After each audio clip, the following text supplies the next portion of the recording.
tey war nañoo mën a xam ñaata jur la ñu am parce que man de gëm naa ni jur gi yokku na bu baax a baax de l'avis des éleveurs qui sont sur le terrain et qui sont actifs donc loolu bu ñu ko recensé dinañ ci xam dara gis nga li ñu wax ci notre contribution au PIB c'est 35% ci dernière statistiques yi nga xam ne jot nañu ko c'est pas 22%, ça n'a pas baissé parce que vraiment du point de vue de la viande, du point de vue des poulets, par exemple tey boo jëlee viande de poulet c'est la viande la moins chère au Sénégal, le poulet. Le kilo est à peu près 1500, 1700 francs le kilo. Donc je pense que c'est un effort important qui a été fait par l'État en interdisant les importations de poulet et également de matériel avicole usagé. Cela est très important. Bu dul woon ak loolu li sunu industriels yi investir dans le domaine du poulet duñu ko man tey boo jëlee société yëpp bu naa leen a cité mais damay jël rek benn bi nga xam ne moom dafa spécialisé wu en aviculture muy la Sedima tey investissement yi mu def du ko woon mën a def tant que les poulets étaient importés au Sénégal. Et je pense que ça c'est une mesure qui est courageuse parce que aller devant l'OMC ou aller devant ses pairs au niveau de la Commission économique européenne pour leur dire que nous n'allons pas lever ces mesures, je pense que c'est quelque chose d'extrêmement important. D'autant plus que yeneen pays yi mais ñoom ñëpp du ñuy subventionner seen agriculture ak seen élevage, pourquoi ñun ñu bëgg ñu koo tere léegi li ñuy demander aux pays riches qui veulent importer leur poulet du ñu leen naan ñëw leen Sénégal vous investissez dans les mêmes conditions que les investisseurs sénégalais bu ko defee la concurrence peut être loyale mais jóge fële te liñ ñuy yónnee c'est les parties yi nga xam ni ñoom duñu ko lekk parties yi nga xam ni lu des ci ay médicaments ak yeneen foofu lay concentré wu moom lañ ñuy yónnee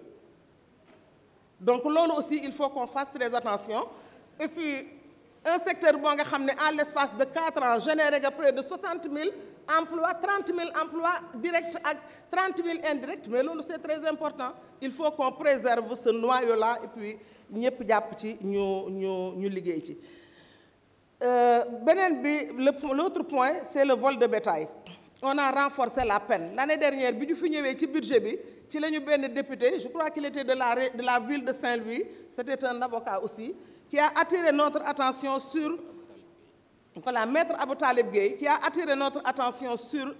une disposition de la loi qu'on devait obligatoirement enlever si nous voulons que la loi sur le vol de bétail soit appliquée. Dès qu'on a informé Monsieur le Président de la République, immédiatement, il a demandé à ce qu'on introduise à l'Assemblée un projet de modification de la loi et cela a été fait. Et aujourd'hui, je pense qu'il y a certainement des endroits où le vol continue, mais il y a des endroits où le vol a largement diminué et certains députés également l'ont soutenu. Donc loolu dafa nekk liggéey boo nga xam ne tamit du liggéeyu benn ministère rek sànq am na ku ko wax je crois que c'est madame